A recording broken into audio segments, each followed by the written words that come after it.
श्रीपाद श्री वल्लभ चरित्रामृत अध्याय 1 ते 6। श्रीपाद श्री वल्लभ प्रभूंचे प्रकटीकरण। कृत जनार्दनो देवस्त्रेताया रघुनंदन द्वापारे रामकृष्णो च कलो श्रीपाद वल्लभ। श्रीमद भगवद्गीतेमध्ये भगवानांनी अर्जुनास म्हटले होते, अरे पार्था, दुष्टांचे हनन आणि सृष्टांचे रक्षण तसेच धर्माच्या संस्थापनेसाठी मी प्रत्येक युगात अवतार धारण करीत असतो।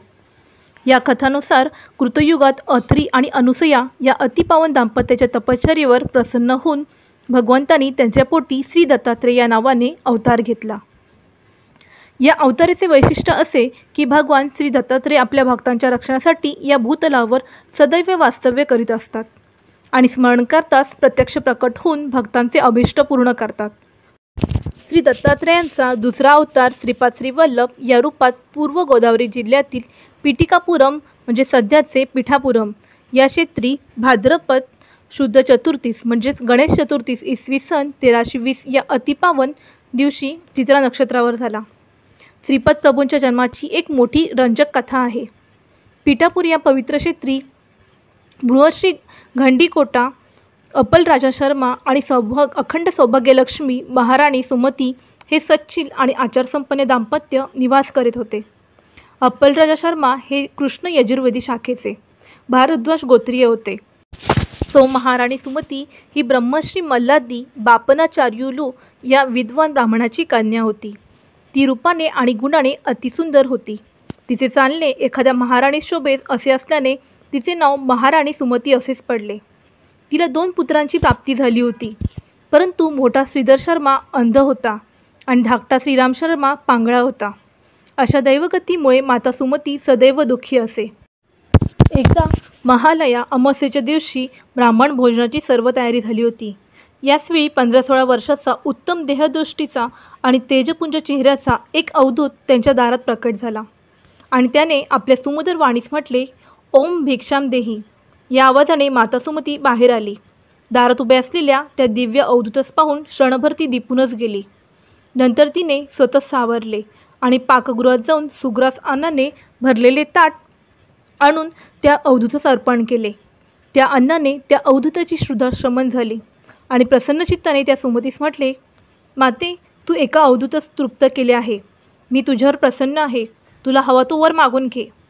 माता सुमती म्हणाली, स्वामी, मला 2 पुत्र आहेत, परंतु त्यापैकी एक अंध आहे तर दुसरा पांगळा आहे। मला आपण आपल्यासारखा दैदिप्यवान आणि विद्वान पुत्र व्हावा ही माझी इच्छा आहे। तथास्तु असा आशीर्वाद देऊन तो अवधूत क्षणभरातून निघून गेला। ते अवधूत रूपात आलेले प्रत्यक्ष श्रीदत्त प्रभूच होते। त्यांच्या दर्शनाने आणि दिलेल्या आशीर्वादाने माता सुमती अत्यंत आनंदित झाली। तिच्या अंतरी एक अनामिक आनंदाची अनुभूती होत होती। ब्राह्मण भोजन दान आदी होऊन महालया अमावास्येचा तो दिवस सुव्यवस्थितपणे पार पडला।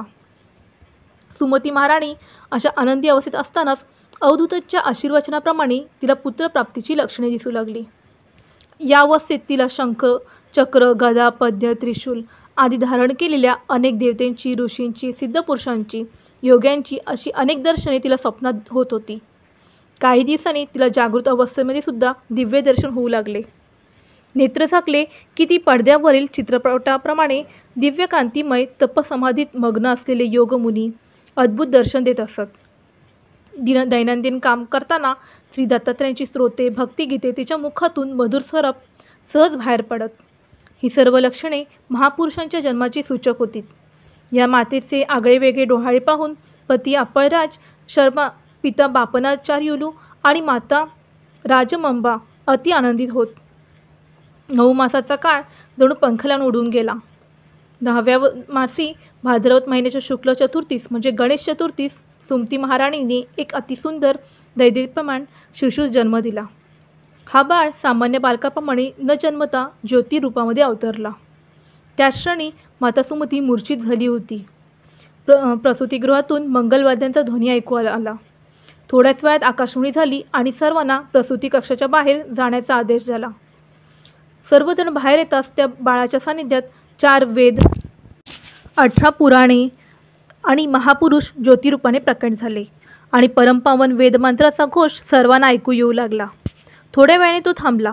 मग मंगलसमयी स्वर्गातील अप्सरा, गंधर्व, यक्ष, किन्नर आनंदाने नृत्य गायन करू लागले.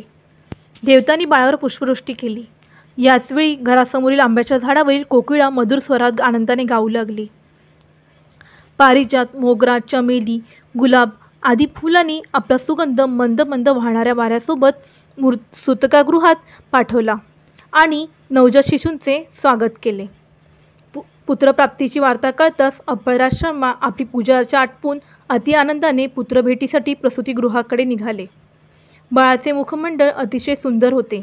भव्य कपाळ, धनुष्यकृती भुवया, त्याखाली मोठे तेजपुंज नेत्रद्वय, सुंदर नासिका, प्रमाणबद्ध कर्णोद्वय, गुलाबी पातळ ओठ आणि या गोजीरवण्या मुखचंद्रमास साजेसा गौरवर्ण. हे देवी सौंदर्य पाहून सुमती महाराणीचे पिता बापन्नाचार्युलू आणि माता राजमंबा या दोघांच्या नेत्रातून आनंदाश्रू उघळू लागले. त्यांचे चित्त एका अनामिक आनंदाने भरून गेले होते. अभयराज शर्मांनी ब्राह्मणाकरवी वेदपठण करून जातकर्म केले. या असामान्य शिशूस ज्या स्थानी निजवीत असताना त्या स्थानी एक 3 फणांचा नाग आपली फणा उभारून बाळावर छाया धरीत असे. यथासमयी बाळाचे नाव श्रीपाद श्रीवल्लभ असे ठेवले. शिशू चंद्राच्या कलेप्रमाणे वाढू लागला. त्याच्या बाललीलांचा आनंद घेत असताना दिवस कसा जाई ते वात्सल्यमूर्ती माता पित्यास आणि आजी आजोबांना कळून येत नसे. श्रीपाद बाळ अन्य बालकांपेक्षा अगदी निराळा होता. तो 7-8 महिन्याचा होताच त्याच्या रांगण्यास घर अपुरे पडू लागले. याचवेळी तो बोबड्या परंतु अतिमधुर शब्दामध्ये नाना, अम्मा असे शब्द बोलू लागला. पिता अभयराज शर्मा देवपूजेसाठी बसले की रांगत रांगत तेथे जाऊन श्री दत्तप्रभूंच्या मूर्तीपुढे शांतपणे बसून एकचित्ताने पूजा पाहत असे. आरती करताना आनंदाने टाळ्या वाजवे. पूजा समाप्त होताच पिता त्या वाटीतील नैवेद्याचे दूध देत. ते तो अत्यंत आनंदाने पिऊन टाकी. श्रीपाद श्रीवल्लभ चरित्रामृत अध्याय 1 समाप्त. श्रीपाद राजम शरण प्रपद्ये.